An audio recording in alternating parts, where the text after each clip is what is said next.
Ky është një nga videot më të rëndësishme që do të bëj ndonjëherë. Kam përdorur ChatGPT-n për të më ndihmuar me përkthimin, domethënë do të lexoj të gjithë që kam shkruar në anglisht, por përkthej në shqip, sepse nuk flas shqip mirë. Do të tregoj edhe screenshots dhe do të lë link që kushtosh të mund të kontrolloj vetë informacionin. Pra, ky video është për të shpjeguar pse unë ndalova të shkoja në kongregacionin e dëshmitarëve të Jehovait. Do të flas për një profeci të tyre që sipas meje nuk ka kuptim dhe për mënyrën se si ata u përpoqën ta mbulojnë këtë gjë. Do të përdor vetëm burime nga faqja zyrtare e dëshmitarëve të Jehovait, asnjë gjë nga jashtë. Nëse dini të bëni matematikë të thjeshtë si mbledhje, atëherë ky video është shumë i lehtë për të kuptuar.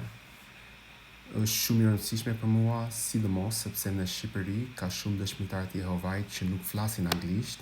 Për këtë arsye, ata nuk mund të lexojnë librat dhe revistat e vjetra të dëshmitarëve të Jehovait dhe nuk e dinë si ka filluar kjo fe. Prandaj po e bëj këtë video. Ruajini për më vonë nëse bëri save, sepse do të jetë i gjatë, por në fund do të tregoj një mësim të rem që udhëheqësit e dëshmitarëve të Jehovait janë përpjekur të fshehin nga anëtarët e tyre. Ky video është kryesisht për anëtarët aktual që të shohin pamjen e plot të kësaj feje amerikane, por edhe për ata që nuk janë anëtar, që të kuptojnë sa kontroll ka ky grup mbi njerëzit e tij. Nuk do të jetë një video shkurtër, prandaj nëse jeni zënë bëj bookmark it për më vonë. Mund ta bëni këtë kërkim vet ose në bibliotekën e tyre online, Watchtower Online Library, ose direkt në faqen zyrtare të dëshmitarëve të Jehovait. Thjesht kërkoni numrin e kullës së rojes të tetorit 2011, artikulli i fundit, në fund të revistës quhet Kur u shkatërrua Jerusalemi i lash, pjesa e parë. Aty thyhet, sipas historianëve dhe arkeologëve, viti 586 ose 587 PS zakonisht pranohet si viti kur u shkatërrua Jerusalem. Pse dëshmitarët e Jehovait thonë se kjo ndodhi në vitin 607 PS? Në çfarë bazoheni për këtë datë? Pastaj, artikulli jep shpjegimin e vet. Nëse bëni një kërkim të shpejtë në Google, thjesht shkruani kur u shkatëruar Jerusalemi dhe do të shihni kudo që del viti 586 ose 87. Unë personalisht bëra shumë kërkime për këtë temë, shkova në bibliotek tamam, vizitova muzeun Met në New York dhe lexova sa më shumë që munda, sepse sinqerisht nuk e besoj që dëshmitarët e Jehovait mund të kishin gabim. I gjithë artikulli është në thelb një argument që thotë se kronologjitë laike bazohen në burime të pasakta dhe se ne duhet t'i besojmë Biblës, jo historianëve, por siç do ta shihni, Bibla dhe historia përputhen shumë mirë me njëra tjetrën, ndërsa mësimet e dëshmitarëve të Jehovait nuk përputhen as me Biblën dhe as me historinë. Tani, le të zbresim në fund të faqes, bëjmë scroll down dhe mbani parasysh këtë gjë të rëndësishme. Bibla nuk jep data të sakta, por jep data relative. Pra, i lidh ngjarjet me njëra tjetrën. Në fund të faqes, ata përmenden emrat e mbretërve neo-babilonas. Informacioni është dhënë shumë i çrregullt, prandaj unë i kam riorganizuar vetë sipas emrit të çdo mbreti që të kuptojmë më qartë. Këtu kemi 6 mbretër, për secilin kanë numra të ndryshëm për sa vite kanë sunduar.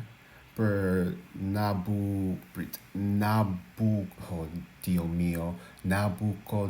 do them këtë emrin në anglisht, Nebuchadnezzar. Për Nebuchadnezzar bien dakord të gjithë. Ai sundoi 43 vjet.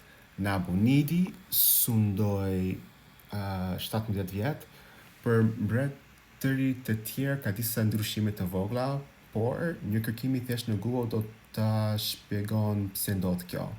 Problemi është se dëshmitarët e Jehovait janë mësuar të mos i besojnë internetit dhe të besojnë vetëm organizatën e tyre. Prandaj, do t'ju tregoj vetëm atë që thuhet në faqin e tyre zyrtare. Si që shihni këtu, faqja në Shqip nuk shkon më herët se viti 93, ndërsa faqja në anglisht shkon deri në vitin 50. Na, shikoni, në anglisht është deri në 1950. Tani, pra, nëse nuk flisni anglisht, ku informacion thjesht nuk është I arritshëm për ju. Tani, shkoni te kulla e rojes Watchtower I vitit 1965, rivista e Janarit, artikulli quhet Gëzimi I të ligjve është jetë shkurtër dhe është në faqet 28 deri në 30. Dhe duhet të përmend një gjë. Një nga mbretërit ka 2 emra, ai Amel Marduk, Evil Merodach. Është I njohur edhe si Evil Merodach. Tani, aty thuhet kjo. Evil Merodach sundoi për 2 vjet dhe u vra nga kunati I tij njeri Glisar, I cili sundoi për 4 vjet kohë që kaloi kryesisht në punime ndërtimi. Djali I tij I mitur, Labashi Marduk, një djalë I lig e pasoj u vra brenda 9 muajsh. Nabonidi, I cili kishte shërbuar si guvernator I Babilonisë, I kishte qenë dhëndri I preferuar I Nabucodonosorit, mori fronin dhe pati një sundim mjaft të lavdishëm derisa Babilonia ra në vitin 539 PS. Pra, tani mund të plotësojmë informacionin. Amel Marduk sundoi 2 vjet, Neri Glisari sundoi 4 vjet, Labashi Marduk 9 muaj. Këto janë data për të cilat bien dakord shumica e historianëve dhe këto janë të vetmet data që na duhen. Ju lutem kushtoni vëmendje sepse më pas gjithçka do të marrë kuptim kur ta vendosim këtë në një vijë kohore. Nabopolassari ishte para Nabucodonosor, që për momenti do ta lëm më njanë. Sipas kronologjisë së dëshmitarëve të Jehovait, Nebukadnezar filloi të sundojë në vitin 625 dhe Nabonidi e mbylli sundimin në vitin 539. Këtu hyn matematika. Nga viti 625 deri në 539 janë 86 vjet, pra bla. Por tani le të shohim sa vite sundoi secili mbret sipas vet Watchtowerit. Kur mbledhim të gjitha vitet, na dalin rreth 66 vjet dhe ca muaj, sepse 43 plus 9 muaj plus 17 plus 4 plus 2 bën rreth 66 vjet dhe pak. Si që shifni, rreth 20 vjet thjesht mungojnë. Kemi 5 mbretër që sundojnë për 66 vjet, por periudha totale është 86 vjet, numrat nuk përputhen. Kronologjia e tyre nuk ka kuptim. Tani le të bëjmë pak llogaritë të thjeshta për të parë se kur filloi të sundojë Nebukadnezar. Viti vetëm për të cilin bien dakord dëshmitarët e Jehovait dhe gjithë bota është kur ra Babilonia në vitin 539 PS, kështu që do ta marrim këtë si pikën tonë të nisës. Pra, 539 le të shtojmë 66 vjet mbrapa dhe dalim në 605 PS. Sipas kohës që sunduan mbretërit, Nebukadnezar duhet të kishte filluar në vitin 605. Dhe sipas Google-it, 605. Çdo burim në botë thot 605. Tani, le të shohim se si historia dhe Bibla përputhen për shkatërimin e Jerusalemit, edhe do përdoj Biblën e dëshmitarëve dhe do të lexoj Jeremia 32:1 deri në 2. Mendoj se kam vetëm 30 sekonda, atëherë do bëj tani part 2, atëherë bëj scroll. Ky video është pjesa e dytë ose part 2, edhe do të lexoj nga Bibla e dëshmitarëve të Jehovait. Do fillojmë nga Jeremia 32:1 dhe 2, dhe këtu thuhet: Kjo është fjala që Jehova I drejtoi Jeremis në vitin e 10 të mbretërimit të Zedekis, mbretit të Judas. Do më thënë, në vitin e 18 të mbretërimit të Nabucodonosorit.